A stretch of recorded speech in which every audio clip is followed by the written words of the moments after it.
ของพวกนี้ก็เป็นถือว่าเป็นของ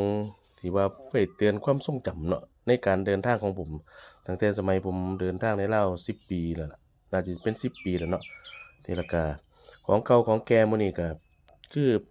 ผ่านไปเห็นในตลาดนะเห็นเขาเจ้าว่างขายผมก็เลยซื้อเอาสิเอาบางชิ้นเท่านั้นที่มักเท่านั้นนะเพราะว่าบ่ได้มีเงินหลายเนาะเพราะของบางอย่างก็มีราคาหลายแต่ว่าแต่สมัยก่อนของบ่ทันมีราคาดอกอย่างสิ้นนี่น้อยเนาะเป็นซองผู้งามๆไม่พอเขาเจ้าขาย 2,000 บาทเด้นี่ประมาณ500,000แต่ก่อนเนาะ500,000กีบนี่ประมาณ 2,000 บาทแต่ก่อนเป็นซองผู้น่าจะเป็น100ปีขึ้นนะตัวนี้นะหรือว่าเพิ่นพวกอันแอบนวดนี่เนาะนี่แอบนวดนี่แอบนวดนี่คือก็2,000 บาทประมาณ500,000คือกันเนี่ยนะแอบนวดไว้ใส่นวดเด้ผมก็ซื้อเอาเพราะว่ามักนะเต้าปูนหมื้นี้คือกันพี่น้องเขาเจ้าขาย500,000ได้แต่ก่อนอันบักใหญ่หนึงนะเป็นเต้าปูนเงินนะ500,000ก็คือ 2,000 บาทเดี๋ยวนี้นะ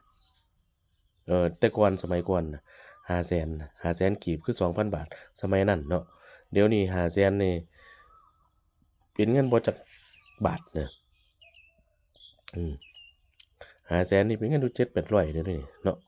แต่ก่อน500,000นี่เป็นเงิน 2,000 บาทนี่ผมก็ซื้อมาน้อยๆจังซี้เพิ่นก็ขาย500,000คือกันแต่ว่างามๆตัวน้อยๆนี่ผมมักขนาดเลยนะลวดลายมันเขาเจ้าเฮ็ดได้อันนี้น่าจะเป็น100 200ปีขึ้นนะอายุนี่นะงามลวดลายโอ้ยนะ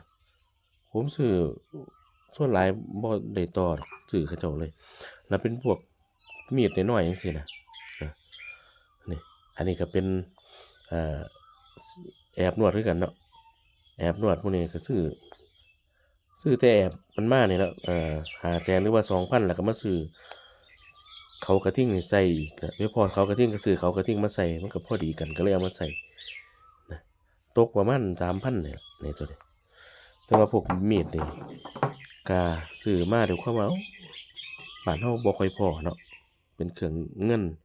ก็ถือว่ามีดรูปเงินจังซี่นะแต่ก่อนตัวนี้แต่ก่อนมันด้ามมันหักเนาะเขาจะเอามาวางขาย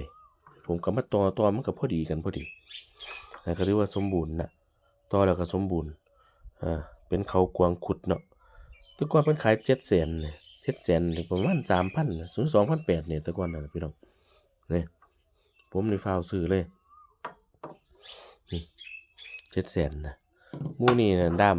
มีดน้อยๆหมู่นี้ก็นะแต่ก่อนเพิ่นขายเท่าใดถึง7 ถึง 800,000นี่ล่ะ2ด้ามนี่นะ7-800,000ก็ประมาณ3,000กว่าบาทเนี่ยนี่แต่ว่างามๆเลยพี่น้องเป็นมีดลือเลยนี่นะทรงเป็นมีดแบบไทลือเนาะแต่ตัวนี้เป็นของลาวของพวนน่ะน่าสิเป็นของไทพวนน่ะมีดสั้นงามสันเป็นจัวลายก็งามก็ถือว่าเป็นมรดกเป็นของที่ว่าแบบเป็นความทรงจำในการเดินทางนะผมสิค่อนข้างสิจำได้ว่าผมซื้ออยู่ไสนี่ มันเป็นความทรงจำที่ไว้เตือนเป็นความทรงจำที่ดีในการเดินทาง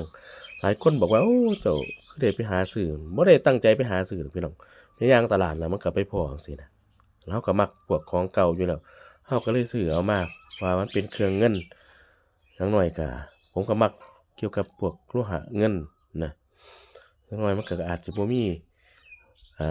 ต่อไปถึงแม้สิบ่มีคุณค่าก็ยังมี